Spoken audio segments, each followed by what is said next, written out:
సంగారెడ్డి జిల్లాలోని ప్రమాదం పరిశ్రమల్లోని భద్రతని మరొకసారి ప్రశ్నిస్తోంది. తరచుగా జరుగుతున్న ప్రమాదాలు కార్మికుల కుటుంబాల్లో అంతులేని విషాదాన్ని మిగుల్చుతున్నాయి.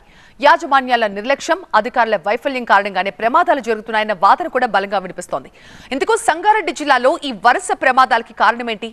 తప్పెవరిది? శిక్ష ఎవరికి పడుతోంది? TV9 గ్రౌండ్ రిపోర్ట్ ఇప్పుడు చూద్దాం.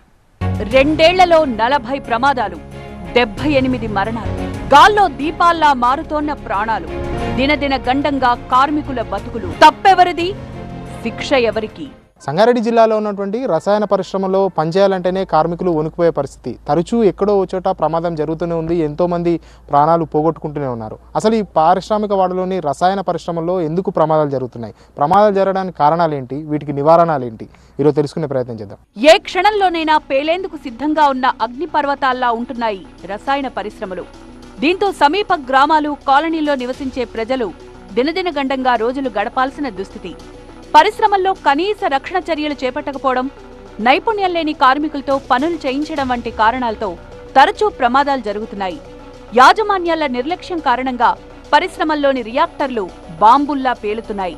దీంతో పొట్టకోటి కోసం వచ్చిన కార్మికులు బలవుతున్నారు. మనం ఏదైతే నిన్న ప్రమాదం జరిగిందో ఆ ప్రమాదం దగ్గర ఉన్నటువంటి రియాక్టర్ను మనం చూపిస్తున్నాము. ఇవే రియాక్టర్లు అంటే వీటి ద్వారానే ఎక్కువగా చాలా వరకు కెమికల్ ఫ్యాక్టరీలో ప్రమాదాలు జరుగుతుంటాయి. అవి పేలుతుంటాయి. అప్పుడప్పుడు పేలినప్పుడు మాత్రం భారీగా ప్రాణ నష్టంతో పాటు ఆస్తి నష్టం కూడా జరుగుతున్న సందర్భాలు మనం చాలానే చూసామని చెప్పాలి. ఈ రియాక్టర్లు ఏవైతే ఉంటాయో ఈ రియాక్టర్లను ఎప్పటికప్పుడు మానిటరింగ్ చేయాలి.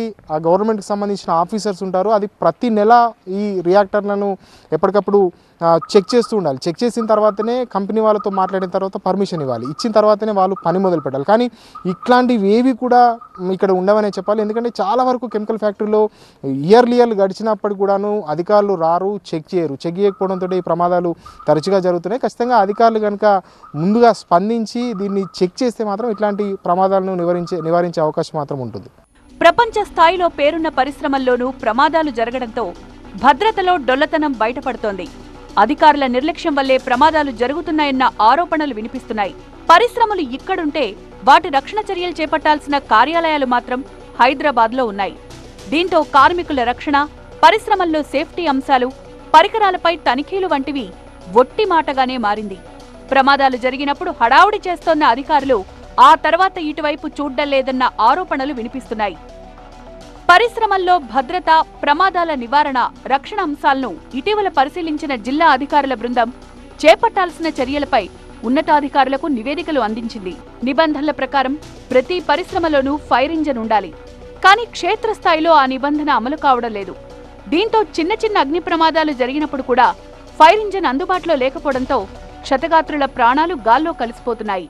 ఏదైతే కెమికల్ ఫ్యాక్టరీలు ఉంటాయో ఈ కెమికల్ ఫ్యాక్టరీల పక్కన ఉండే నివాస స్థలాలు ఏవైతే ఉంటారో వాళ్ళంతా కూడా దినదిన గండం దీర్ఘాయుష్యాన్ని చందంగా బతుకుతుంటారు. ఎందుకంటే ఎప్పుడు ఏ ప్రమాదం జరుగుతుందో కూడా వారికి తెలియని పరిస్థితి. ప్రమాదం జరిగినప్పుడు వాళ్ళపైన కూడా ఆ ఎఫెక్ట్ ఉంటుంది కాబట్టి వాళ్ళంతా కూడా భయపడతారు. మామూలుగా కొన్ని కంపెనీలో కూడా షాక్ సర్క్యూట్ వల్ల కూడా ఎక్కువగా అగ్ని ప్రమాదాలు జరుగుతుంటాయి. చాలామంది కార్మికులు మృతి చెందుతారు. అయితే దీనికి సంబంధించి ప్రతి ఒక్క ఫ్యాక్టరీ ఏదైతే ఉంటుందో ఆ ఫ్యాక్టరీలో ఖచ్చితంగా ఫైర్ ఇంజిన్ అనేది మస్ట్ అండ్ షుడ్గా ఉండాలని నిబంధన ఉంటుంది. కానీ ఎక్కడా కూడా ఏ పరిశ్రమ కూడా దాన్ని పాటించదనే చెప్పాలి. చాలా వరకు చాలా పరిశ్రమలో మనం చూస్తున్నాం. జిన్నారం కావచ్చు, గడ్డపోతరం కావచ్చు, పటాన్ చెరువు కావచ్చు, రామచంద్రపురం కావచ్చు, ఇటీవల జరిగినటువంటి నర్సాపూర్లో SB ఫ్యాక్టరీ కావచ్చు, ఇట్లాంటి వాటిల్లో ఖచ్చితంగా ఫైర్ ఇంజన్ అనేది మెయింటైన్ చేయాలి. కానీ ఎవరు కూడా ఫైర్ ఇంజన్ను మెయింటైన్ చేయరు. ప్రమాదం జరిగినప్పుడు అక్కడ ఉన్నటువంటి ఫైర్ ఇంజన్కి సమాచారం ఇవ్వడం, వాళ్ళంతా కూడా దాదాపు చాలా దూరం నుంచి వారు వచ్చి మంటలు ఆర్పే లోపే జరగాల్సిన ప్రమాదం అంతా కూడా జరిగిపోతుంది. సో ఇట్లాంటి బేసిక్ నామినీస్ కూడా ఎవరు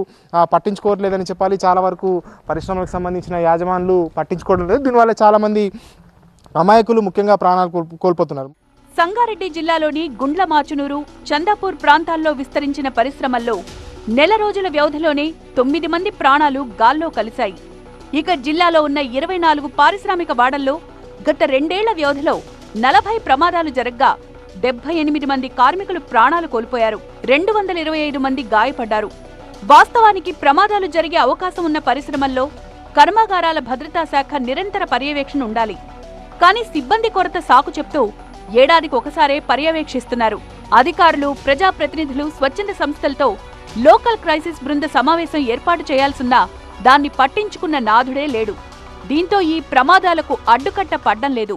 అధికారులు స్పందించాలి, కంపెనీలపైన మానిటరింగ్ ఉండాలి, అసలు ఏం జరుగుతుంది, ఎట్లా వ్యవహరిస్తున్నారు అనే దానిపైన ఖచ్చితంగా మానిటరింగ్ చేయాలి. చేస్తే ఖచ్చితంగా ఈ ప్రమాదాలకు అడ్డుకట్ట వేసే ప్రయత్నం అయితే జరుగుతుందని చెప్పాలి. కెమెరా పర్సన్ మురార్తో శివతేజ, TV9 నర్సాపూర్ నుండి.